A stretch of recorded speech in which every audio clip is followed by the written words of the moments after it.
ఇరాన్లో జరుగుతున్న భీకర యుద్ధం చూస్తుంటే యావత్ ప్రపంచానికే వణుకు పుడుతుంది. హార్ముజ్ జలసంధి మా అడ్డ, దాన్ని మేమే కాపాడుకుంటామని ఇరాన్ చెప్పేసరికి వాషింగ్టన్ నుండి బీజింగ్ దాకా అందరికీ చెమటలు పట్టాయి. ఒకవైపు అమెరికా బెదిరింపులు గాలికి పోతున్నాయి, ఇంకోవైపు చైనా ఏమో తన పడిపోతున్న ఎకానమీని ఎలా కాపాడుకోవాలో తెలియక తలపట్టుకుంటుంది. ఇలాంటి గందరగోళం మధ్య ప్రపంచంలోని పవర్ఫుల్ దేశాలన్నిటికీ ఫ్యూజ్లు ఎగిరిపోయే న్యూస్ ఒకటి వచ్చింది. టెహ్రాన్ నుండి ఒక డైరెక్ట్ మెసేజ్ మన న్యూఢిల్లీకి చేరింది. అదేంటంటే, ప్రపంచం ఎలా తలకిందులైనా, సముద్రాలు అగ్నిగుండంలా మండిపోయినా సరే మన భారతదేశపు నౌకల వైపు కన్నెత్తి చూసే దమ్ము ఎవరికీ లేదు అని ఇరాన్ తేల్చి చెప్పేసింది. అసలు అగ్రరాజ్యాలు క్యూలో నిలబడినా దక్కని ఈ బంపర్ ఆఫర్ ఇరాన్ మన భారతదేశానికి ఎందుకు ఇచ్చింది అని అందరూ షాక్ అవుతున్నారు. ఇన్ని ఏళ్లుగా మనం సైలెంట్గా చేసిన డిప్లొమసీకి దక్కిన సక్సెస్ ఇదేనా అన్న చర్చ నడుస్తుంది. ఇంతకీ మ్యాటర్ ఏంటో ఈ వీడియోలో పూర్తిగా డిస్కస్ చేసుకుందాం. అంతకంటే ముందు మీరు మా ఛానల్ సబ్స్క్రైబ్ చేసుకోకపోతే వెంటనే సబ్స్క్రైబ్ చేసుకుని కామెంట్ సెక్షన్లో జై హింద్ అని రాయండి. ఆ ఇరుకైన హార్ముజ్ జలసంధిలోకి వెళ్ళడం అంటే ప్రాణాల మీద ఆశలు వదులుకోవడమే. కానీ మన భారత్ కోసం ఇరాన్ రూల్స్ అన్నీ బ్రేక్ చేసి దారులు తెరిచింది. ఇదేదో కేవలం ట్రేడ్కి సంబంధించిన విషయం కాదు. ఇది 2026 నాటి ఈ మారిన ప్రపంచంలో మన భారతదేశం సంపాదించుకున్న హోదా. అమెరికాకు కూడా ఎంట్రీ లేని సముద్ర మార్గంలో మనకు ఇరాన్ ఎలా గేట్లు తెరిచిందో అన్నది నిజంగా పెద్ద మిస్టరీ. ముందుగా ఈ స్ట్రైట్ ఆఫ్ హార్ముజ్ ఎందుకంత ఇంపార్టెంట్ అన్నది అర్థం చేసుకోవాలి. దీన్ని ప్రపంచానికి ఒక మెయిన్ జంక్షన్ లాంటిది అనుకోవచ్చు. వరల్డ్లో సప్లై అయ్యే ముడి చమురులో దాదాపు 20 నుండి 30%, అలాగే బోలెడంత ఎల్ఎన్జీ గ్యాస్ ఈ దారి గుండానే వెళ్తుంది. ఒకవేళ పొరపాటున ఈ దారి మూసేశారా, న్యూయార్క్ వీధుల్లో బండ్లు ఆగిపోతాయి, బీజింగ్లో ఫ్యాక్టరీలు మూతపడతాయి. 2026లో జరుగుతున్న ఈ యుద్ధంలో ఇరాన్ సరిగ్గా ఇదే పాయింట్ని గట్టిగా పట్టుకుంది. తమకు ఎదురెళ్లే వాళ్ళకి ఆయిల్ సప్లై కట్ చేస్తామని ఓపెన్ వార్నింగ్ ఇచ్చింది. సరిగ్గా ఇక్కడే మన భారత్ ఎంటర్ అయింది. ఈ దారి మూసేస్తే మన ఎకానమీ కూడా దెబ్బతింటుంది, పెట్రోల్ డీజిల్ రేట్లు ఆకాశాన్ని తాకుతాయి అని ప్రపంచమంతా అనుకుంది. కానీ సీన్ కంప్లీట్గా రివర్స్ అయింది. మన దేశంతో తమకున్న సంబంధం కేవలం వ్యాపారం కాదు, అదొక నమ్మకం అని ఇరాన్ ఫారిన్ మినిస్ట్రీ వాళ్ళు కూడా కుండ బద్దలు కొట్టారు.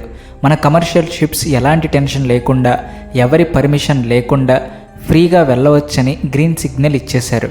ఒక్కసారి ఊహించుకోండి, అమెరికా నేవీ షిప్పులు వెళ్లాలంటే సంకోచించే చోట, డ్రోన్ దాడులు జరుగుతాయని చైనా నౌకలు వణికిపోయే చోట మన త్రివర్ణ పతాకం పెట్టుకున్న నౌకలు రొమ్ము విరుచుకుని దర్జాగా ప్రయాణిస్తున్నాయి.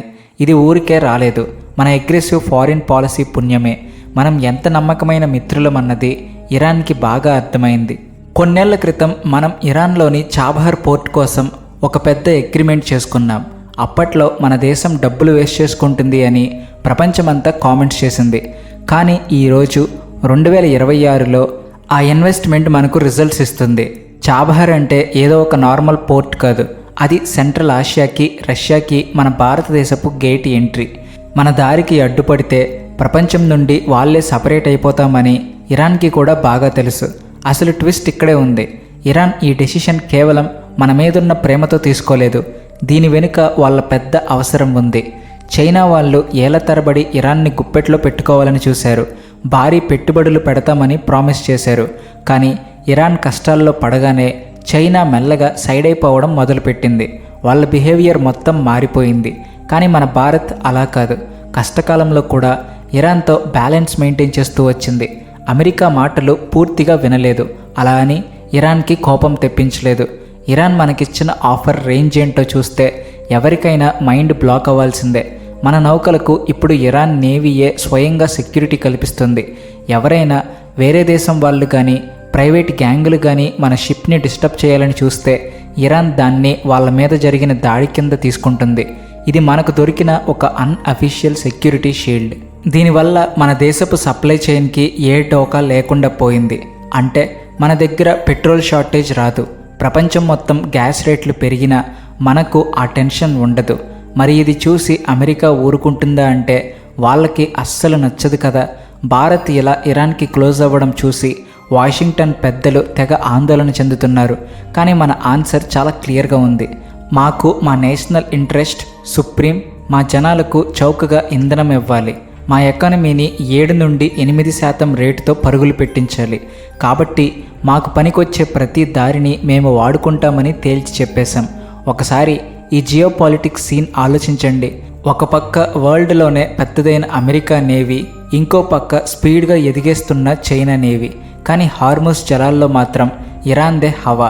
అలాంటి ఇరాన్ మన భారత్కి ఒక వీఐపీ పాస్ ఇచ్చింది. ఈ న్యూస్ బయటకు రాగానే గ్లోబల్ మార్కెట్లో మన క్రూడ్ ఆయిల్ రేట్లు కంప్లీట్గా సైలెంట్ అయిపోయాయి. ఇది మనకు దక్కిన అతిపెద్ద విక్టరీ. ఏదో ఒక పక్షం వైపు నిలబడాలని మనకు క్లాసులు పీకిన వాళ్ళకి ఇది గట్టి కౌంటర్. దీనివల్ల ఇంకో పెద్ద ప్లస్ పాయింట్ ఏంటంటే మనం రష్యా నుండి క్రూడ్ ఆయిల్ని ఈ రూట్లో చాలా ఈజీగా ఇంపోర్ట్ చేసుకోవచ్చు. ఇంతకుముందు హార్మోస్ దారి మూసేస్తారేమో, దానివల్ల ట్రాన్స్పోర్ట్ ఖర్చులు పెరుగుతాయేమో అని భయాలు ఉండేవి. కానీ ఇప్పుడు ఇరాన్ సపోర్ట్తో మనకు సముద్ర మార్గాలు చిన్నగా, రేట్లు చీప్గా మారిపోయాయి. సామాన్యుడి జేబుకి డైరెక్ట్గా రిలీఫ్ దొరుకుతుంది. ఇదంతా పైకి కనిపిస్తున్నంత ఈజీగా జరగలేదు. తెర వెనక జరిగిన కసరత్తు వేరే ఉంది. గత కొన్ని నెలలుగా మన national security adviser, foreign minister గారు ఇరాన్తో సీక్రెట్గా చాలా మీటింగ్స్ చేశారు. మన భూభాగాన్ని ఏ మూడో దేశం పైన వాడడానికి అస్సలు ఛాన్స్ ఇవ్వము అని ఇరాన్కి పక్కాగా గ్యారంటీ ఇచ్చారు. అలాగే చాబహార్ పోర్ట్ పనులను కూడా స్పీడప్ చేస్తామని మాటిచ్చారు. ఇరాన్కి ఎలాంటి ఆంక్షల గొడవ లేకుండా వస్తువులు అమ్ముకోవడానికి ఒక పెద్ద మార్కెట్ కావాలి. దానికి మన భారతదేశం కంటే సూపర్ ఆప్షన్ ఇంకేముంటుంది? చైనా పరిస్థితి చూస్తే పాపం అనిపిస్తుంది. వాళ్ళు ఇరాన్తో $400 బిలియన్ డీల్ అని గొప్పలు పోయారు. తీరా రియాలిటీలోకి వచ్చేసరికి ఇరాన్ మన భారత్కే ఫస్ట్ ప్రిఫరెన్స్ ఇచ్చింది. గల్ఫ్ వార్ పుణ్యమా అని చైనా వాళ్ళ 1 బెల్ట్ 1 రోడ్ ప్రాజెక్ట్ ప్రజెంట్ పెద్ద అన్సర్టినిటీలో పడిపోయింది. ఇదే టైంలో ఇరాన్ సపోర్ట్తో మన India, Middle East, Europe economic కారిడార్కి మళ్ళీ కొత్త లైఫ్ వస్తుంది. ఈ కారిడార్ రూట్ వేరైనా సరే ఇరాన్తో మనకు ఉన్న ఫ్రెండ్షిప్ వల్ల ఆ ఏరియా మొత్తంలో మన రేంజ్ ఆటోమేటిక్గా పెరుగుతుంది. ఇక్కడ మనం అర్థం చేసుకోవాల్సిన ఒక టెక్నికల్ పాయింట్ ఉంది. హార్మోస్ జలసంధి కొన్ని చోట్ల కేవలం 30 నుంచి 40 కిలోమీటర్లు మాత్రమే వెడల్పు ఉంటుంది. అక్కడ నుండి వెళ్ళే ప్రతి షిప్ ఇరాన్ రేడార్లు, మిసైల్స్ కంటికి చిక్కాల్సిందే. కానీ ఇరాన్ తన రూల్స్ కంప్లీట్గా మార్చేసింది. మన త్రివర్ణ పతాకం ఎగురుతున్న ఓడలు కనిపిస్తే చాలు రెడ్ కార్పెట్ వేసి స్వాగతం పలకండి అని వాళ్ళ కోస్ట్ గార్డ్స్కి ఆర్డర్ వేసింది. అంటే నో చెక్కింగ్స్, నో ఎంక్వైరీస్, ఎలాంటి అడ్డంకులు లేకుండా సైలెంట్గా వెళ్ళిపోవడమే. ఈ గుడ్ న్యూస్ వల్ల రాబోయే రోజుల్లో చాలా పెద్ద మార్పులు ఉంటాయి. 2026లో ప్రపంచ దేశాల పవర్ ఈక్వేషన్స్ అన్నీ అటు ఇటు మారుతున్న టైంలో మన భారతదేశం ఒక బ్యాలెన్సింగ్ పవర్ లాగా నిలబడింది.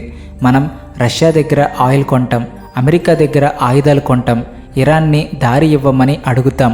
ఎవరి ప్రెషర్కి తలొగ్గని నేటి దమ్మున్న భారతదేశం ఇది. ఇరాన్ ఈ అనౌన్స్మెంట్ చేయడం వెనుక గత 10 ఏళ్లుగా మనం సైలెంట్గా పెంచుకున్న సత్తాకి దక్కిన రికగ్నిషన్ ఉంది. ఇప్పుడు అందరి మైండ్లో వచ్చే ప్రశ్న ఒకటే, ఇరాన్తో ఈ రిలేషన్ ఎక్కువ కాలం నిలబడుతుందా అని అందరూ ఆలోచిస్తున్నారు. జియో పాలిటిక్స్లో ఏది పర్మనెంట్ కాదు అన్నది నిజమే. కానీ ప్రజెంట్ సిచ్యువేషన్ బట్టి చూస్తే ఇరాన్కి మనకు అవసరాలు బాగా కనెక్ట్ అయిపోయాయి. వాళ్ళకి ఆయిల్ అమ్ముకుని ఎకానమీ బ్రతికించుకోవాలి. దానికి మనలాంటి ఒక మెయిన్ బయ్యర్ కావాలి. మనకేమో ఎనర్జీ సెక్యూరిటీ చాలా ముఖ్యం. ఇది ఇద్దరికి ప్రాఫిట్ తెచ్చే విషయం.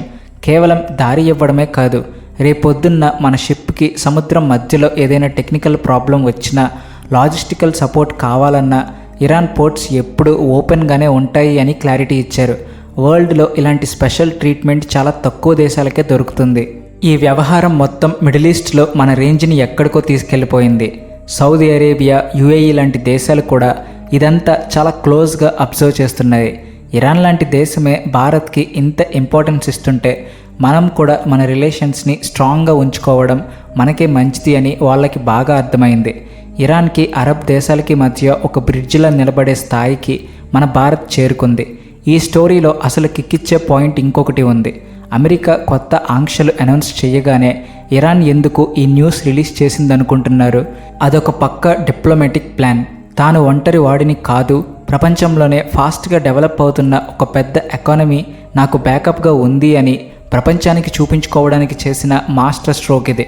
మనం అఫీషియల్గా ఇరాన్ యుద్ధానికి సపోర్ట్ చేయకపోయినా ఇలా ట్రేడ్ కంటిన్యూ చేయడం వల్ల వాళ్ళకి ఊపిరి పోసినట్టే అయింది. ఇప్పుడు ఈ డీల్ వల్ల సామాన్య ప్రజలపై ఎలాంటి ఎఫెక్ట్ పడుతుందో ఒకసారి ఆలోచించండి.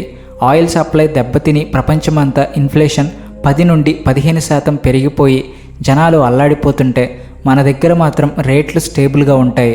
ఇది ఉట్టి నెంబర్స్ గేమ్ కాదు, ఇది మన ఇంటి బడ్జెట్కి సంబంధించిన రియాలిటీ. పెట్రోల్ రేట్లు పెరిగితే ఆటోమేటిక్గా ట్రాన్స్పోర్ట్ ఛార్జీలు పెరుగుతాయి. దానివల్ల కూరగాయలు, నిత్యావసర సరుకుల రేట్లు మండిపోతాయి. కానీ మన షిప్పులు సేఫ్గా ఉంటే మన సరుకులు చీప్గా దొరుకుతాయి. టెహ్రాన్ నుండి వచ్చిన ఈ రిపోర్ట్లో ఉన్న అసలు పవర్ ఇదే. మన సక్సెస్లో మన నేవీదే అసలైన క్రెడిట్. 2026 నాటికి అరేబియా సముద్రం, హిందూ మహాసముద్రంలో మన నేవీ తన బలాన్ని ఎంతగా పెంచుకుందంటే ఏ సూపర్ పవర్ కూడా మనల్ని లైట్ తీసుకునే ఛాన్స్ లేదు. మన డెస్ట్రాయర్స్, సబ్మెరైన్స్ ఆ ఏరియాలో ఎప్పుడూ ప్యాట్రోలింగ్ చేస్తూనే ఉంటాయి. హిందూ మహాసముద్రంలో బాస్ భారతదేశమే అని ఇరాన్కి తెలుసు. మనతో కోఆపరేట్ చేస్తే ఆ ఏరియాలో వాళ్లకు కూడా ఒక స్ట్రాంగ్ సపోర్ట్ దొరుకుతుంది. హిస్టరీ చూస్తే ఈ హార్మోస్ యుద్ధాల్లో ఎన్నో దేశాల ఎకానమీలు నాశనమైపోయాయి. కానీ మన భారత్ మాత్రం తన బ్రెయిన్ వాడి ఈ డేంజర్ని కూడా ఒక పెద్ద ఆపర్చునిటీలాగా మార్చుకుంది.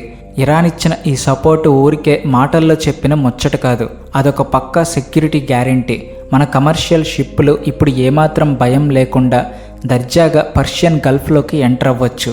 ప్రాణాలకు తెగించి ఆ డేంజర్ రూట్లలో డ్యూటీ చేసే మన నావికులు, కెప్టెన్ల ఫ్యామిలీస్కి కూడా ఈ వార్త ఎంతో కాన్ఫిడెన్స్ని ఇచ్చింది. ఒక్క బుల్లెట్ కూడా పేల్చకుండా, ఎవరితోనూ గొడవ పడకుండా మన ఎకానమీని, మన బడ్జెట్ని ఎలా సేఫ్గా ఉంచుకోవాలో మన భారతదేశం ప్రపంచం మొత్తానికి ఒక పెద్ద క్లాస్ పీకింది కదూ. ఈ వీడియో మీద మీ అభిప్రాయాన్ని కామెంట్ సెక్షన్లో చెప్పండి. అలాగే వీడియో నచ్చితే please like and share and also thanks for watching. జై హింద్.